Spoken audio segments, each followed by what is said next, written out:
presented by Lovely Films Production.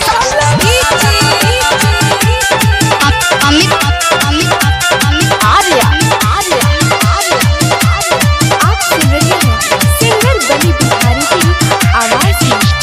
काल्हू के राती आइल बराती घर में घुसल लभारावा हारती हलस ए हो।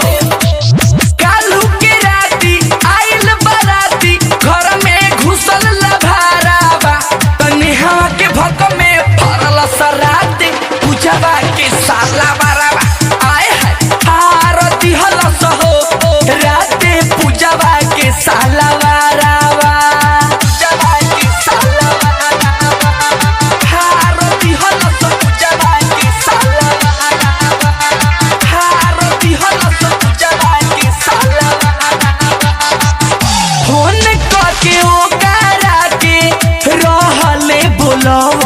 रूस गइल रहे जेते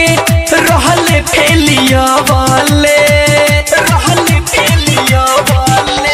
फोन करके ओकरा के रहले बुलावले रूस गइल रहे जेते रहले फेलिया वाले रहे रे घटना घट गइल घटना तो बे लागल ह खबारावा रहे रे घटना घट गइल घटना तो बे लागल ह खबारावा तनी हवा के भक में फरल सराते पूजवा के साला बारावा आए है हारती हलस हो राते पूजवा के साला बारावा पूजवा के साला बारावा हारती हलस पूजवा के साला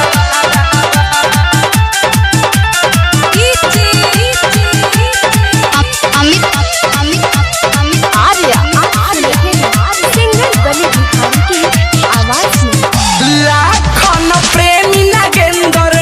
रहले धधाइल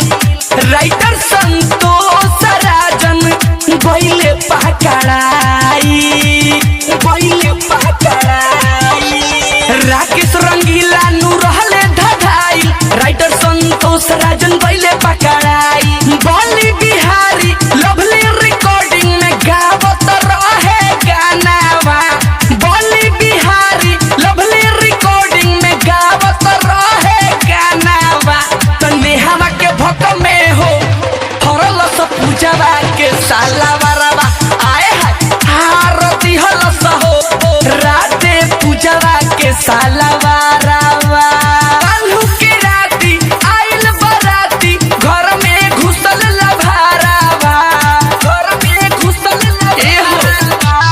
काल्हू के राती आइल बराती घर में घुसल लभारावा तनी हवा के भक में फरल सराते पूजवा के साला बारावा आए है हारती हलस हो राते पूजवा के साला बारावा आए है हारती हलस हो राते पूजवा के साला बारावा। Lovely digital recording studio Kalibagh Bettiah.